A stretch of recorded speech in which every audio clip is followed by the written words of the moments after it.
너무나 많습니다. 느끼지 않습니까? 우리가 보기에는 저렇게 정의롭게 가야 되는데 결국에는 불의하게 가는 것들이 너무나 많아요. 그리고 세상은요, 뭐라 그럴까? 힘 있는 사람, 그리고 권력을 가지고 있는 사람, 돈을 갖고 있는 사람들이 좌지우지를 해요. 그들의 힘을 가지고 그들이 말하는 것이 공의가 되고 그들이 말하는 것이 정의가 되고, 그래서 우리가 길게는 살지 않았지만 우리가 인생을 쭉 살다 오면서 이 세상을 바라보면 정말 불이투성이에요. 하나님은 끊임없이 우리에게 공의와 정의를 가지고 살아가라고 말씀하는데, 하나님의 말씀의 잣대를 가지고 세상을 바라보면요, 답답해요. 그러지 않습니까? 오히려 악인이 더 잘 되는 것 같아. 우리가 더 멍청하게 사는 것 같아. 그렇죠? 이건 저만 느낀 것이 아니라 구약에 나오는 많은 선지자들이 느꼈던 내용들이에요. 그래서 개인적으로 이렇게 쭉 보면서 세상은 어쩔 수 없이 불의와 불공정으로 세상은 돌아간다. 왜냐하면 세상의 임금이 마귀이기 때문에 그렇다. 그리고 이 세상은 죄악으로 가득 찼기 때문에 그렇다. 그래서 이 세상이 주님 오시지 않고는 정말 성경에서 말하는 정의와 공의와 사랑이 온전히 이루어질 수가 없구나. 그러지 않습니까? 여러분, 인류의 역사를 통해서, 성경 역사를 통해서 다 나와 있잖아요. 아담과 하와를 통해서, 바벨론 탑 사건을 통해서, 노아의 홍수를 통해서, 그리고 구약의 하나님의 백성 이스라엘 백성의 역사를 통해서, 신약에 와서 예수님 시대의 모든 사람들, 그리고 성령 시대, 오늘날 시대에도 그러지 않습니까?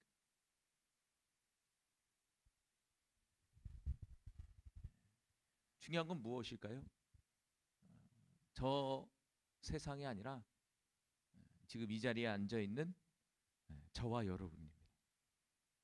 세상은 불공정으로 갈지라도 여기에 앉아 있는 저와 여러분은 정의와 공의를 실천하며 그것을 바라보고 사모하면서 기도하면서 살아가야 된다는 사실이에요. 할렐루야. 그래서 세상을 바라보지 마십시오.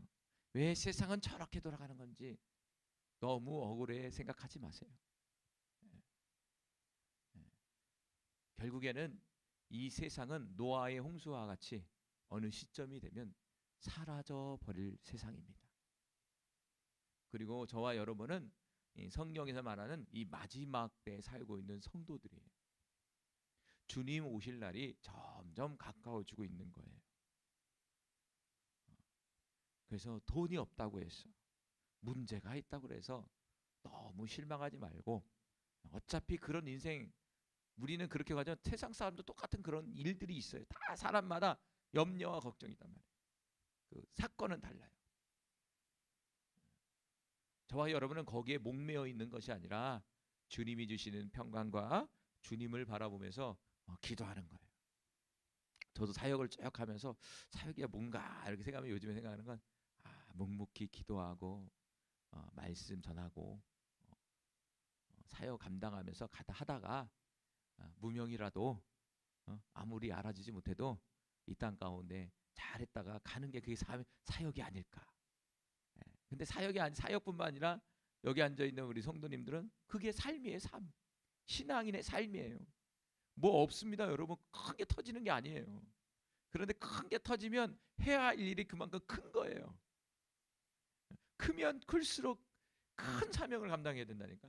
교회가 크면 클수록 그만큼의 목사님이 큰 사명을 감당해야 돼. 할렐루야. 네.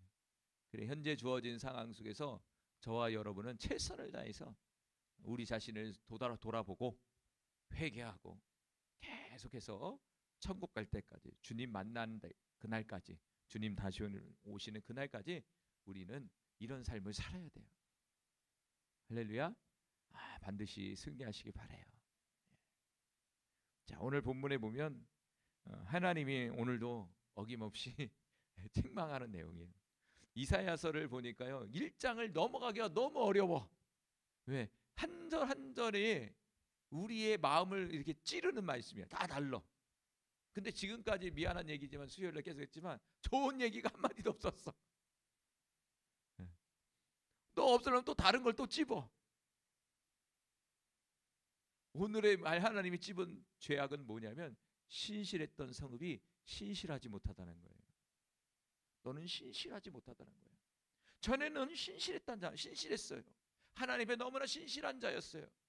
그런데 어느덧 시간이 흐르니까 신실치 못한 사람이 되어버린 거예요. 그래서 1장 21절 15번째는 창기가 되고 말았다. 다시 한번 읽어볼게요. 21절 제가 읽겠습니다. 신실하던 성읍이 어찌하여 창기가 되었고 정의가 거기에 충만하였고 공의가 그 가운데 거하였더니 이제는 살인자들 뿐이로다. 누구 말씀입니까? 하나님 아버지의 말씀이에요. 여기서 말하는 신실한 성읍은 이스라엘 백성을 얘기하는 거예요. 구약의 하나님의 사람들을 얘기하는 거예요. 하나님의 백성들을 얘기하는 거예요. 과거에는 신실한 성읍이었다는 거예요. 하나님은 이런 비전을 가지고 구약에 나오는 이스라엘 백성을 출애굽시켜서 하나님의 가나안 땅에 들어가서 그곳에서 하나님의 나라를 이루길 원하셨다는 거예요. 신실한 백성. 그래서 신실하다는 말은 뭐냐면 피스토스, 헬라어로 피스토스라는 말은 믿음이라는 얘기예요. 믿음이 다른 말로 신실하다는 거예요. 신실하다는 것은 하나님 보시기에 믿음직스럽다 이거예요. 믿을만하다 이거예요. 이건 사람의 관점에 얘기하는 게 아니야. 하나님의 관점에서 구약의 이스라엘 백성을 향해서 첫 마음이 하나님의 마음 뭐냐? 신실한 믿음. 마치 아브라함과 같이 그러한 나라를 세우셨다는 거예요. 그런데 시간이 흐르면서 신실하고 믿음직한 사람들의, 하나님의 사람들의 모습이 사라지고 마는 거예요. 저도 이렇게 보면요, 우리가 하나님을 우리가 하나님을 믿어야 된다고 그러잖아요. 영접할 때도 우리가, 그렇죠? 믿음은 선물이지만 우리에게 주신 그 선물을 받아서 우리가 믿어야 되잖아요. 그런데 여태까지 저도 관점이 하나님이 나를 믿으실까? 생각해 보셨어요? 저는요, 이 피스토스라는 이 헬라어를 보면요, 하나님이 과연 나를 믿으실까? 반대적 입장에서 생각해 보는 거예요. 오늘 지금 이사야서의 말씀도 반대적인 거예요. 이사야 선지자가 말씀을 전했지만 이사야 선지자는 하나님의 말씀을 말해서 전달하는 거잖아요. 그러니까 하나님의 관점에서 하나님의 백성들을 보는 거예요. 지금 과거에는 신실했던 성읍이에요. 그런데 현재는 믿음직스럽지 못하다는 거예요. 오늘날로 우리에게 적용하자 이거죠. 과연 나는 하나님 보시기에 믿음직한 사람인가? 부끄러움이 많죠. 하나님이 과연 나를 믿음직하게 연결시킬까? 우린 착하게 잘 살잖아요. 하나님은 나를 믿음직하게 생각할 거야. 그쵸? 내 스스로 딱 알죠. 양심이. 아유, 저는 이제 맞아요. 저도 그래. 양심이 딱 그래. 하나님 보시기에 참 민망해. 그러지 않습니까? 시시때때로 우리 민망한 모습이 드러나잖아요. 어느덧 화가 나오고 혈기가 나오고 음란이 나오고 어느 날 승질나서 기도도 안 해버리고 아이 이제 때려쳐버려. 내가 예수 믿어서 뭐 하겠어 이거 진짜. 그러다 가끔 그래요. 아이씨 이 사역을 해야 돼 말아야 돼. 그냥 뛰쳐나갈 때가 있어요. 뛰쳐나올 때가 있어요. 저도요. 목사직 때려놓고 나 세상 나가고 싶을 때가 있어요. 그냥 평신도로 살고 싶을 때가 있어요. 답답할 때는. 저는 목사지만 여러분은 집사 때려치고 전도사 때려치고 나가고 싶잖아요. 그냥 큰 교회 가갖고 빛도 소금도 없이 조용히 있다가 조용히 있다가 오는 듯 마는 듯 그렇게 신앙생활 하고 싶잖아요. 그럴 때가 있죠. 그렇죠? 그게 우리의 모습이죠. 그래서 이사야의 말씀은 과거의 말씀이 아니라 현재 나의 모습으로 바라보셔야 돼요. 내가 구약 이스라엘 백성이다. 지금 나를 향해서 하나님이 이 성경 말씀을 통해서 지금 책망하고 계시는 거예요. 그래서 수요일 날은 좀 책망의 말을 많이 듣는 시간이에요. 그 신실했던 믿음직한 그 하나님의 백성들의 모습이 창기가 됐다. 창기라는 말이 자나라는 말이에요. 히브리어로 자나. 자나라는 말이 첫 번째는 간음하다. 두 번째는 매춘하다. 세 번째는 창녀이다. 별로 좋지 않은 거죠. 그러니까 창기라는 것은 어떤 간음을 하는 거예요. 간음. 배우자가 있다면 남편이 있는데 다른 남자와 만나는 거야 자꾸. 때로는 아내가 있는데 다른 여자하고 만나는 거야 자꾸.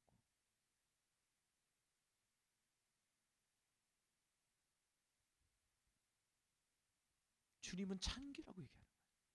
하나님은 창기로 폈겠다.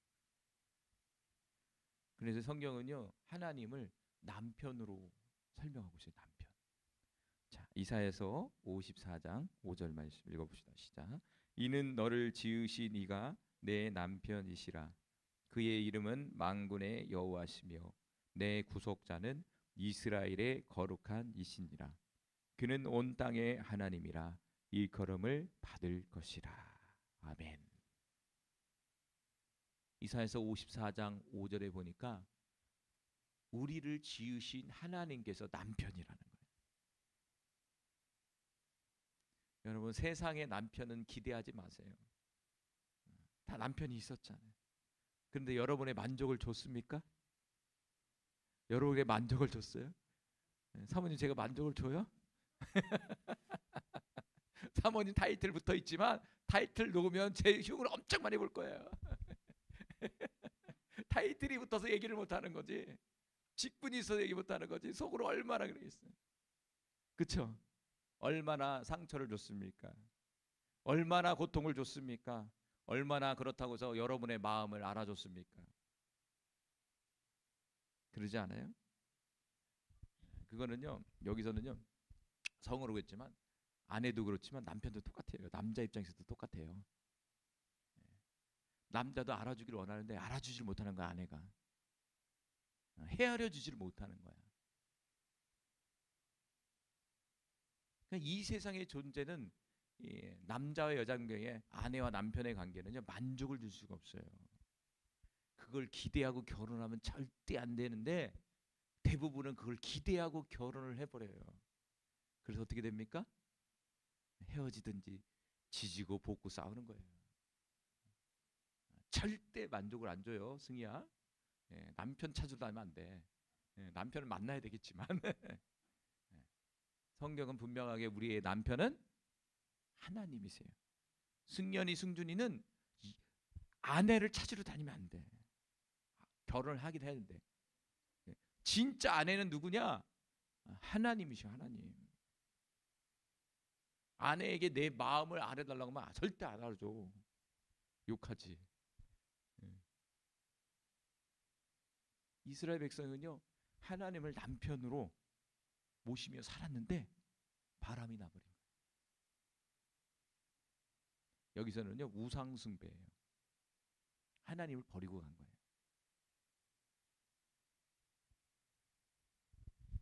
여러분 우리를 지으신 하나님이 우리의 남편이고 아내입니다. 그분을 잃어버리면 안 되는 거죠. 결국에는 잃어버린다는 것은 그것이 간음한 것이고 그것이 바로 창기가 되는 거예요. 여러분 남편 아내와 남편의 관계는요 여기 보세요. 신실하다 그러잖아요. 믿음의 관계예요. 아내와 남편의 관계는 믿음의 관계예요.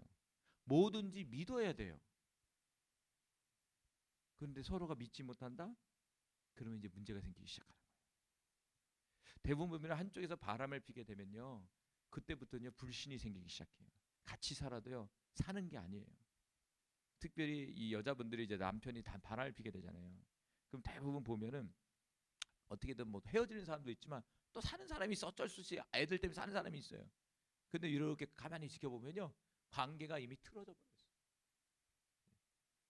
법적으로는 이렇게 이혼이라는 도장을 안 찍었지만 이미 삶 속에서 이혼과의 그냥 남남으로 살아버리는 거예요. 그건 뭐죠? 믿음의 관계가 깨져버리죠. 특별히 믿음의 관계가 깨져버리죠. 또 그런 문제도 있잖아요. 뭐 이제 이성의 문제도 있지만 또 뭐 남편이 투자를 해갖고 돈을 다 잃어버렸어. 그것도 어떻게 되는지 아세요? 또 이렇게 돼요. 이혼은 도장을 안 찍었지만 그냥 갈랐어. 그러면 생각나는 거야. 싸울 때마다 떠오르는 거야. 네가 그렇게 투자해서 내가 이렇게 살았잖아. 네가 이렇게 해서 내가 이렇게 지금 이렇게 해서 이 꼴로 살잖아.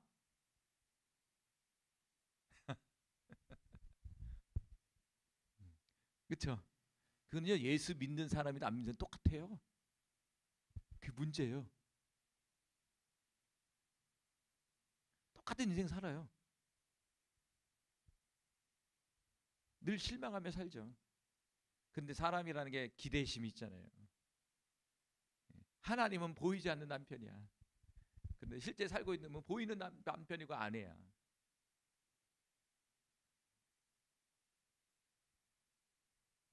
호세아서 1장 2절 말씀 같이 읽어봅시다. 시작. 여호와께서 처음 호세아에게 말씀하실 때에 여호와께서 호세아에게 이르시되 너는 가서 음란한 여자를 맞이하여 음란한 자식을 낳으라. 이 나라가 여호와를 떠나 크게 음란함이라 하시니. 자, 이 말씀은요, 호세아서의 호세아 선지자는요, 참 그래요. 결혼을 하려고 그러면 좋은 여자하고 결혼을 하라고 해야 되잖아요. 근데 하나님이 이스라엘의 모습의 영적인 모습을 보여주기 위해서 실제적으로 창녀와 결혼하라는 거예요.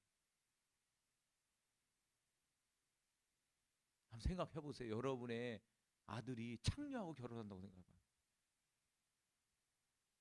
어? 매춘부하고 결혼한다고 생각해봐요. 술집 여자하고 막 결혼한다는 거야. 좀 이렇게 그 뭐 나쁘다고 얘기하지만 뭐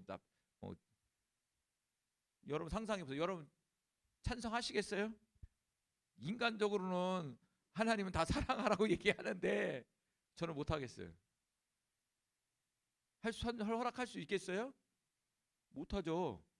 사는 건 일자적으로 내가 허락을 못 해주겠어. 다시 한번 생각해봐라.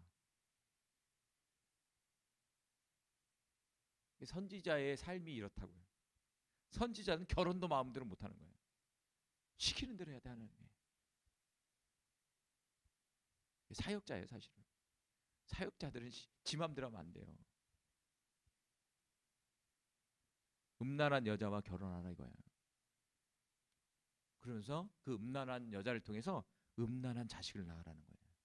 그러면 이 자식이 내 자식인지 다른 사람 자식인지 어떻게 알겠어요? 그런데 하나님이 하시는 말이 뭐냐면 이 나라가 여호와를 떠났다. 아, 그렇구나. 하나님을 떠나게 되면 음란해지는구나. 호세아서는 나라적 국가적 관점이에요. 국가적 관점에서 본다면 하나님을 떠나면 그 나라는 사회상이 있어서 음란해지기 시작합니다. 음란이 판치는 거예요. 우리나라 그렇잖아요. 음란 문화가 얼마나 판치고 있어요. 아니 세상이 그러고 있잖아요. 세상이 하나님을 떠나기 시작하면서 교회들이 문을 닫고 교회들이 무너지기 시작하면서 음란이 판치기 시작했잖아요. 음란의 최극치는 무엇입니까? 동성입니다. 남성과 여성이 끌리는 게 아니라 이제는 음란이 꽉 차버리니까 남성과 남성이, 여성과 여성이, 더 나아가 동물과 사람이, 수간이라고 그러죠. 그런데 인간에게 있어서요, 음란이라는 건요 벗어낼 수가 없어요. 근데 한편으로 보면 음욕이라고 이런 거잖아요. 이 음욕이 결국에는 뭘 만들어내죠? 자녀를 생산하잖아요. 건전한 방향에서 얘기한다면, 장점적으로 얘기한다면 자녀를 생산한다고, 자녀를. 그런데 문제는 뭐냐면 죄를 가진 인간이 그거를 그런 목적이 아니라 육체적 쾌락과 범죄를 가지고 이제 사용해 버리니까 이게 문제가 생기는 거예요. 그러니까 하나님은 이 세상을 만드실 때 보시기에 좋았더라고 만들었는데, 문제는 뭐냐면 이 땅 가운데 사는 죄인들이 하나님 보시기에 좋았던 것들을 좋지 못하게 만드는 거예요. 여러분, 이 스마트폰도 어떻게 보면요, 장점이 많은 거예요. 장점이에요.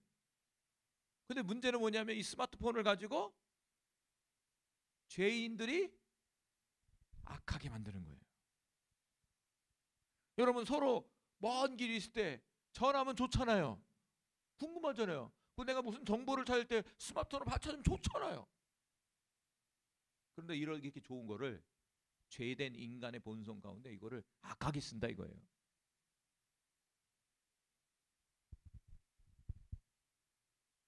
그 왜 그럽니까? 하나님을 떠난 결과예요. 온통 세상의 문화들이 지금은 하나님을 떠났기 때문에 온통 하나님을 대적하고 하나님의 사람들을 미혹하고 온통 세상에 빠져들어 우리를 유혹하는 도구로 전락해버렸어요. 지금 호세아 선지자는 그걸 책망하고 있는 거예요. 나라가 음란해졌다. 지금 기독교가 쇠퇴해지고 있죠. 이제 앞으로는요, 소돔과 고모라로 바뀔 거예요. 엄청난 일이 벌어질 거예요. 여러분의 손자들이 남자를 데리고 결혼하겠다고 난리칠 수도 있어요. 똑같은 여자끼리 데리고 왔고 나 결혼하겠다고 난리를 칠 거예요. 나 이제 고양이하고 결혼하겠다. 강아지하고 결혼하겠다. 지금도 막 있어요. 나오잖아요. 헤이토피 가끔씩. 미친 거죠. 미쳐 돌아가는 거죠. 미쳐 돌아가는 거지만 인간의 죄성의 본성 안에 그게 숨겨져 있다니까요. 우리 안에 숨겨져 있는 거예요, 그게. 이게 지금 구약에 나오는 하나님 백성들의 그 나라의 모습이라니까요. 똑같아요. 똑같이 옮긴 거예요. 바뀌질 않아. 형태는 바뀌어도 그 속성과 그 본질은 바뀌지 않는 거예요. 그 성경이 위대한 게 뭐냐면 과거에 했던 말이 오늘 우리에게 적용해도 똑같아. 그러지 않아요? 현재의 모습과 똑같아요. 그래서 데살로니가전서 4장 3절은 우리에게 이렇게 권면하고 있어요. 같이 읽어봅시다. 시작. 하나님의 뜻은 이것이니 너희의 거룩함이라 곧 음란을 버리고 각각 거룩함과 존귀함으로 자기의 아내를 대할 줄 알고 하나님을 모르는 이방인과 같이 세욕을 따르지 말고. 하나님의 뜻은 성경에 여러 곳에서 계시됐는데 오늘 본문에서는 너희의 거룩함이다. 하나님의 뜻은 저와 여러분의 거룩함이에요. 거룩함이라고 얘기하면서 뒤에 뭐라고 하냐, 곧이라고 했어요. 그 거룩함이 뭐냐, 곧 음란을 버리고, 이렇게 써있죠. 하나님의 거룩함은 곧 음란을 버리는 것이다 이거예요. 그래서 음란은 두 가지죠. 실제적으로 짓는 음란과 영적으로 짓는 음란을 나누는 거예요. 실제적으로 음란 행위가 있고요. 두 번째는 하나님을 떠난 것이 바로 음란을 저지르는 거예요. 그걸 영적 음란이라고 하는 거예요. 근데 사실적으로는 두 개가 다 일어나고 있는 거예요. 하나님을 떠나게 되면 실제적인 육적인 음란을 지는 거예요. 득적인 실제적인 음란을 짓고 있다는 것은 곧 하나님을 떠났다는 거예요. 그래서 영성가들이 우리가 회개를 하면 다른 걸 다 떨어칠 수 있대요. 근데 음란은 거의 안 떨어진다고 그러더라고요. 인간의 본연에 있기 때문에 쉽지가 않다는 거예요.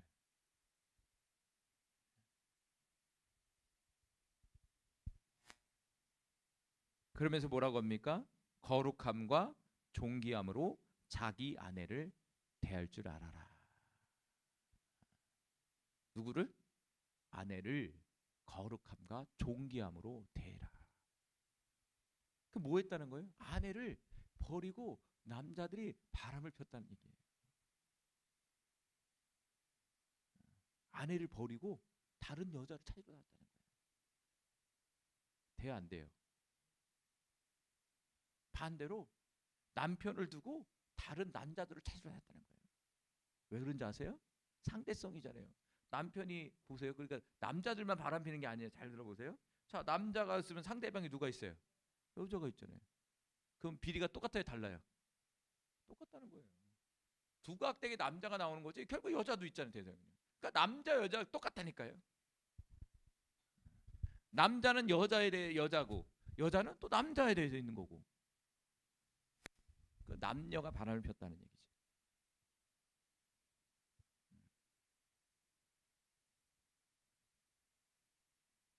그러면서 5절에 하나님을 모르는 이방인과 같이 세욕을 따르지 말아라. 세욕이라는 말이 뭐죠? 세욕. 이성을 막 갈구하는 거예요. 내가 제가 남자면 여자를 막 밝히는 거예요. 여자는 남자를 막 발좀 그런데 표현이 이게 좀 막 거기에 막 있는 거, 꽂혀 있는 거야. 그걸 세욕이라고 그러는 거예요. 거기에 너무 꽂혀 있으면 나중에는 음란으로 가버리는 거예요. 그러면 결국에는 거룩함이 사라져 버리는 거예요.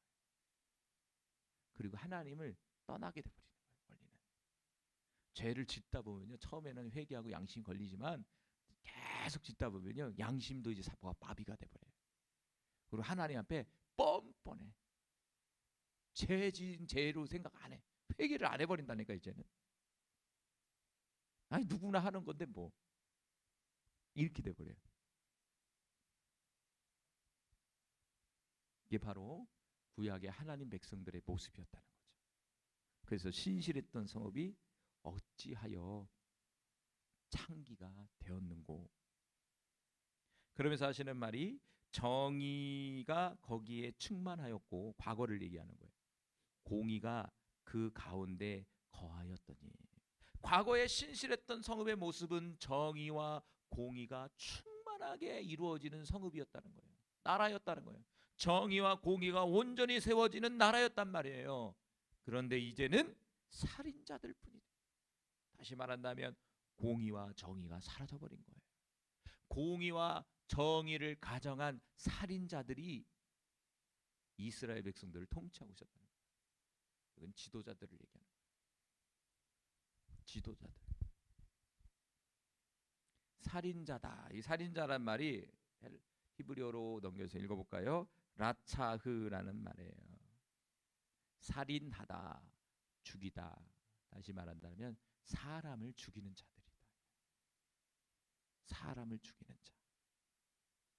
그런데 이 살인이라는 것은요, 우리는 보통 이 세상의 살인을 뭐라고 그러죠? 진짜 실제적으로 사람을 죽이는 걸 살인이라고 얘기하지만 성경은 마음으로부터 미워하는 그 자체가 형제를 살인하는 것이다.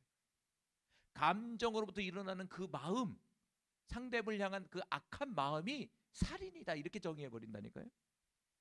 세상은 사건을 저질렀을 때의 살인이에요. 그런데 하나님은 마음으로부터 시작된 것이 그게 바로 살인이에요. 근데 살인은요, 미움의 감정부터 시작이 돼서 행동으로 나누는 거예요. 결국에는 마음으로 벌써 죽이고 있다면 어떤 상황이 되면 실제로 죽여요. 상황이 안 돼서 그렇지. 상황만 만들어주면 죽여버린다니까요.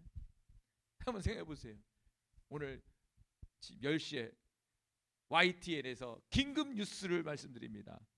오늘 저녁 10시부터 내일 10시까지 누구나 죽여도 됩니다.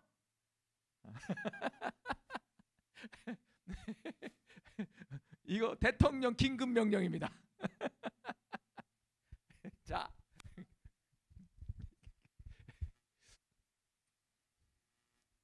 죽일까 안 죽일까요? 수많은 사람이 죽겠죠. 별일이 다 벌어질 거예요. 부모가 자식을 죽이는 사건이 합법적으로 일어나고요. 자식이 부모를 죽이고요.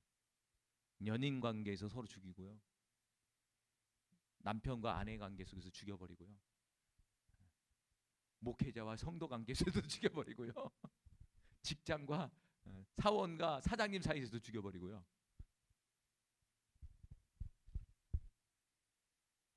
법이 없어지면 어떻게 돼버려요? 법이 없으면 막 죽일걸요. 과거에 그랬죠. 창세기에 보니까 라멕이라는 사람이 자기를 한 번 때리니까 뭐냐, 죽여버렸대잖아요.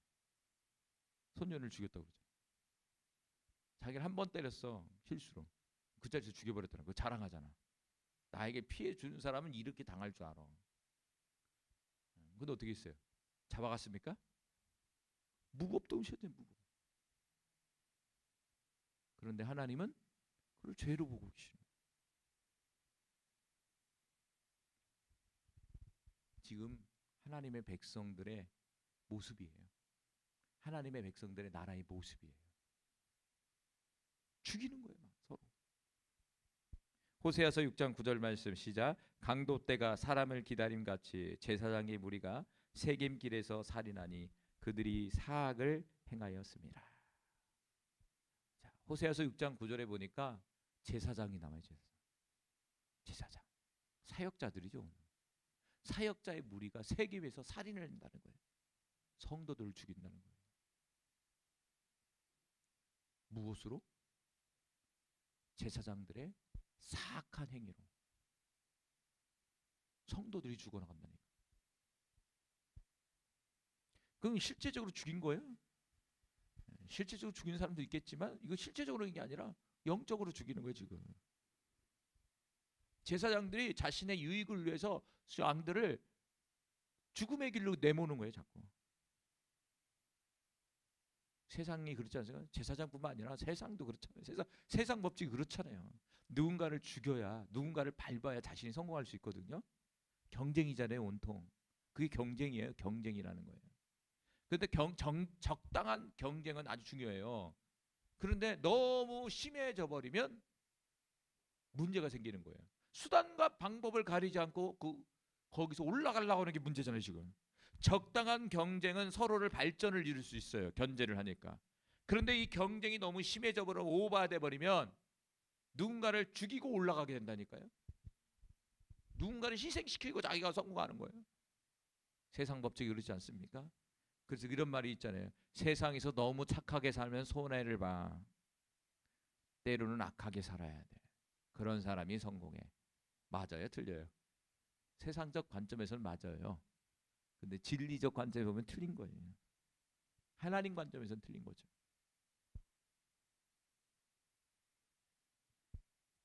여러분 자녀들에게 어떻게 하겠습니까?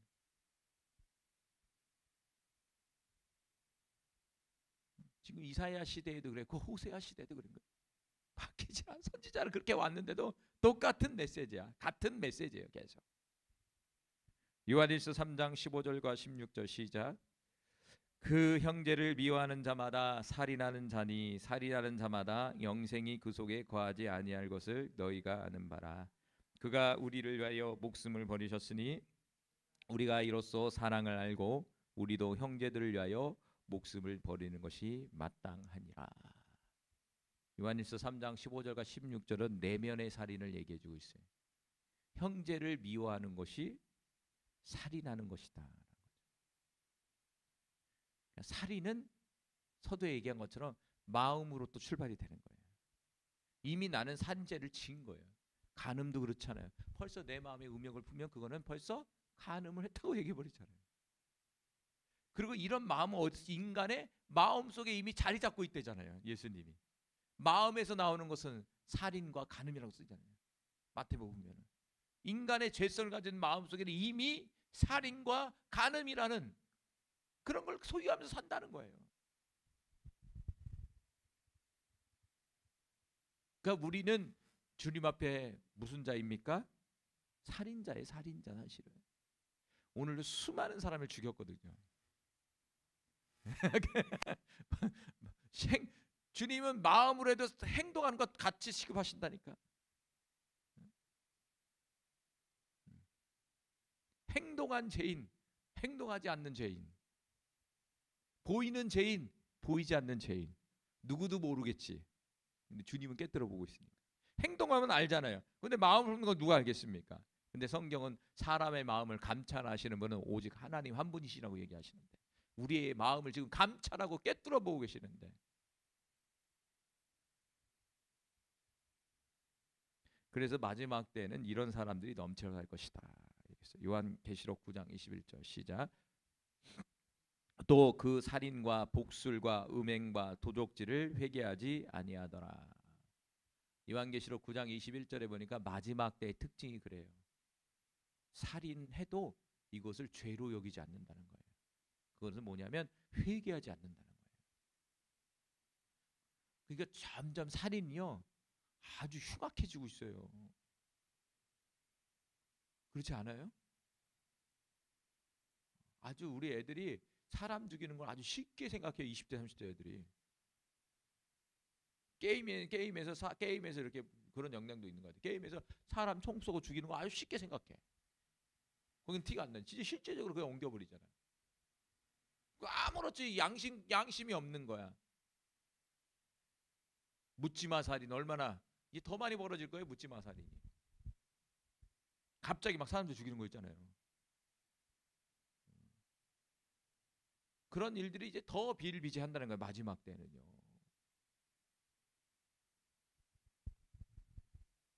요한복음 8장 44절. 그런데 문제는 이게 뭐냐면 근원이 어디냐 이거죠. 읽어봅시다. 너희는 너희 아비 마귀에게서 났으니 너희 아비의 욕심대로 너희도 행하고자 하느니라. 그는 처음부터 살인자요. 야, 처음부터 살인자가 누구? 마귀였다. 아, 그렇구나. 이 살인의 마음을 주는 게 누구냐면 이 마귀라는 존재. 다시 말하면 우리의 마음속에 누군가를 미워하는 감정을 주는 것도 마귀라는 거예요. 아, 이걸 이렇게 해야 돼. 미워하는 감정. 아, 저 사람이 저렇게 했으니까 내가 미워하는 게 당연하지 이러면 내가 막 미워하고 막 이렇게 나가요. 그런데 이 말씀을 봤을 때는 뭐예요? 아, 이 미워하는 게 지금 마귀가 나에게 던져준 감정이구나. 이게 딱 들어오면 잘라낼 수 있어요. 근데 이게 안 들어온다니까요. 그 상황 속에 잘 안 들어와요. 내 안에 레마가 되지 않으면 나오질 않아요. 계속 미워하는 거예요. 근데 합당한 거예요. 저 사람이 나를 괴롭게 했으니까. 내가 미워하는 건 당연한 거야. 근데 성경은 분명하게 당연할 수 있지만 그 마음을 던져주는 것은 마귀다. 마귀의 속성이다. 오늘 수많은 마귀의 공격을 받은 거야. 수많은 화살을 여기다 저기 찌른 거야. 수많은 사람을 미워하고 살인을 저지르고 있는 거야. 그리고 과거에 지었던 것들을 아직도 풀어내지 못하고 있는 거야. 계속 오늘도 과거에 품었던 그 미운 감정을 아직도 품고 있다면 그 사람을 오늘도 죽이고 있는 거야. 속으로. 오늘도 칼로 계속 죽이고 있는 거야. 죽어라 죽어라 죽어라. 저주하고 있는 거야. 지금 계속 마음속으로. 그래서 저와 여러분이 잘 안 바뀌는 거예요. 자, 요한계시록 21장 8절. 쇼킹한 말씀을 들어야지. 이런 자들이 어디 갑니까? 지옥 간다고 생각해요. 봅시다. 그러나 두려워하는 자들과 믿지 않은 자들과 흉악한 자들과 살인자들과 음행하는 자들과 점술가들과 우상 숭배하는 자들과 거짓말하는 모든 자들은 불과 유황으로 타는 못에 던져지리니 이것이 둘째 사망이라. 여러분, 둘째 사망이 있다는 거예요. 불과 유황으로 타는 둘째 사망이 있다는 거예요. 근데 요한계시록에 보니까 누가 가요? 쭉 봤지만 살인자들과 음행하는 자 써 있잖아요. 살인자들과 영적 간음하는 자들. 이런 자들이 회개하지 않으면 불과 유황못에 던져진다는 거예요. 그러니까 우리는 수없이 지금 음행과 살인을 저지르고 있잖아요. 그럼 어떻게 될까요? 우리는 수없이 회개해야지. 어떻게 하겠어? 오늘 진 것도 오늘 저녁에 회개해야지. 미워했던 거 주님 용서해 주세요. 음욕을 품었던 거 주님 용서해 주세요. 그럼 회개는 죽을 때까지 해야 되는 거죠. 죽을 때까지 해야 돼요.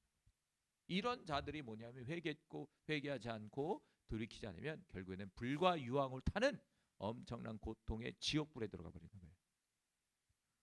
지옥이 있습니다, 여러분. 우리의 인생은 심장이 먼저 끝나는 것이 아니라 나라는 진짜가 밖으로 나오는 거예요. 죽음은.